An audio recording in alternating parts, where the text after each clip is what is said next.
आणि यानंतरची बातमी आहे महाराष्ट्राच्या राजकीय वर्तुळातील अजित पवार आणि शरद पवार।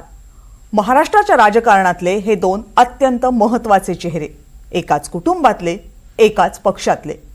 वर्षभरापूर्वी चित्र बदललं, पक्ष फुटला, काका पुतणे वेगळे झाले, राष्ट्रवादी दोन गटामध्ये विभागली गेली, नेते विभागले, कार्यकर्ते विभागले। याच विभागणीमध्ये लोकसभेच्या निवडणुका झाल्या, विधानसभेच्याही झाल्या। पण स्थानिक स्वराज्य संस्थांच्या निवडणुका जवळ येताना मात्र घड्याळाचे काटे पुन्हा उलटे फिरतायत। साहेब आणि दादा एकत्र येण्याचे संकेत देतायत। साहेब आणि दादा एकत्र आले तर महाराष्ट्रातल्या स्थानिक स्वराज्य संस्थांच्या पासून ते केंद्रातल्या सरकारपर्यंत सगळ्या राजकारणाचे आयाम बदलतील। सध्या दोन्ही नेते एकाच व्यासपीठावर येण्या इतपत जवळ आले आहेत, पण एकमेकांच्या बाजूला बसण्या इतकी जवळीक अजून तरी दिसत नाहीये। साहेब आणि दादांच्या मध्ये आज सुद्धा एक खुर्ची आहेच।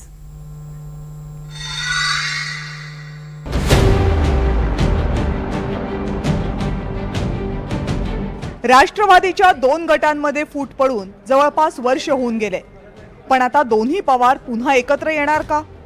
सततच्या भेटीतून आणि 10 जूनच्या वर्धापन दिनाच्या पार्श्वभूमीवर राजकीय वर्तुळात याची जोरदार चर्चा सुरू आहे।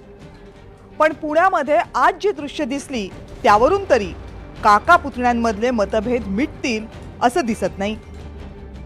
काय ठरतंय का किंवा बहीण भावांमध्ये काय चर्चा होती? अरे बाबा, तुम्हाला खरंच मी म्हणून तुम्हाला वेळ देत नव्हतो तिथं। मी जे गेलो म्हटलं आधी पहिली बातमी ती घ्यावी। आपण नेहमी तुम्हाला शेवटी काय तुमचा TRP वाढण्याच्या करता काय उपयोग महत्त्वाची न्यूज आहे ते बघतात आणि तुम्ही तशा पद्धतीने न्यूज देतात।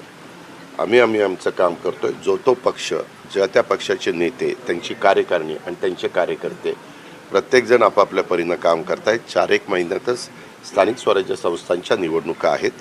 त्या निवडणुकीची तयारी जनतेने आपापल्या परीनं सुरू केलेली आहे।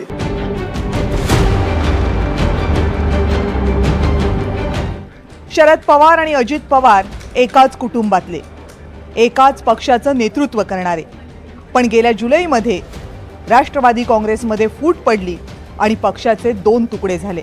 पण गेल्या काही दिवसांपासून या दोनही गटांच्या एकत्र येण्याची चर्चा सुरू झाली आहे। महाराष्ट्राच्या विधानसभा निवडणुकांनंतर दोन्ही पवार सतत एकत्रित दिसतात। सोमवारी दोन्ही नेते पुन्हा एकत्र दिसले। वसंतदादा शुगर इन्स्टिट्यूटच्या बैठकीमध्ये शरद पवार आणि अजित पवार एकाच व्यासपीठावर आले। 10 तारखेला वेगळं चित्र आम्हाला पाहायला मिळेल।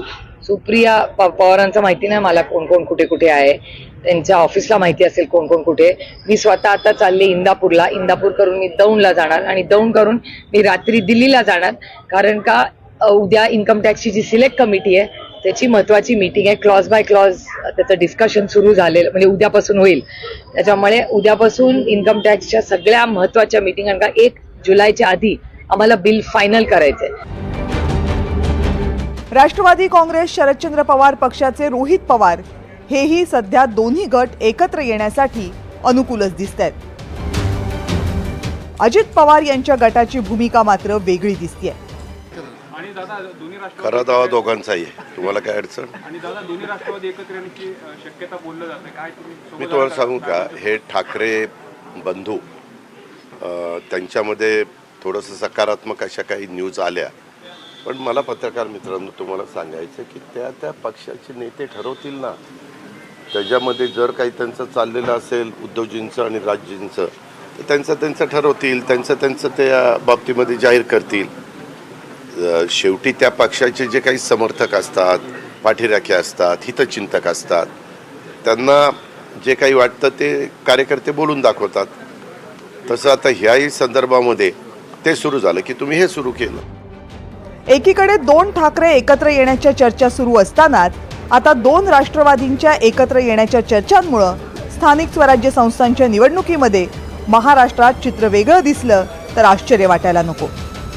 दोन्हीही राष्ट्रवादी काँग्रेसच्या दृष्टीनं उद्याचा मेळावा फार महत्वाचा आहे, कारण ही जी चर्चा सुरू आहे ती खरोखर ज्याला इंग्रजीत फ्रुटफुल म्हणतो आपण, तशी होण्याच्या दृष्टीनं उद्याच्या मेळाव्यामध्ये दोन्ही पक्षाचे नेते काय बोलतात, विशेषतः सुप्रिया सुळे काय बोलतात, याकडे सगळ्यांचं लक्ष असेल।